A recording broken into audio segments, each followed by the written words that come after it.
single day I'm gonna make something great. That's my way. Every single day I'm gonna make something great. That's my way.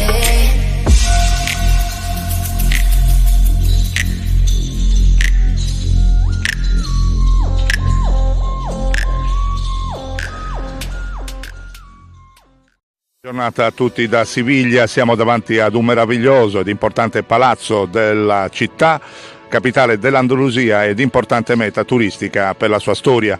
Tra le numerose bellezze non può che brillare in particolar modo il Palazzo del Parlamento, detto anche Hospital de las Cinco Llagas. La variazione del nome evidenzia le differenti vite di questa immensa struttura che è arrivata fino ai nostri tempi, attraversando ben 5 secoli di storia.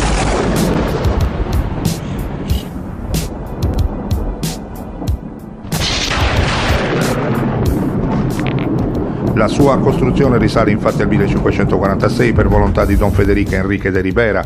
Il progetto iniziale prevedeva ben 10 cortili, anche se oggi ne sono stati conservati solo 8. All'interno della struttura possiamo trovare una bella chiesa di stile rinascimentale.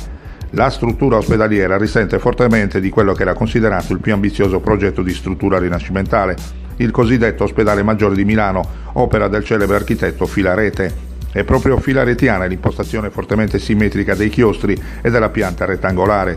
Fino al 1972 l'edificio funzionò come ospedale, da cui i nomi con cui è familiarmente noto a tutti i sevillanos.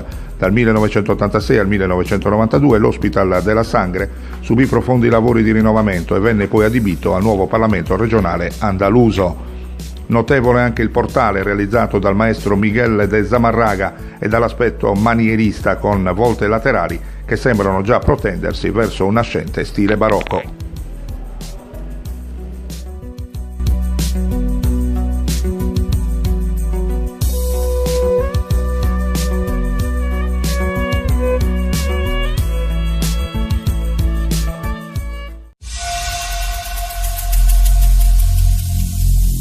Every single day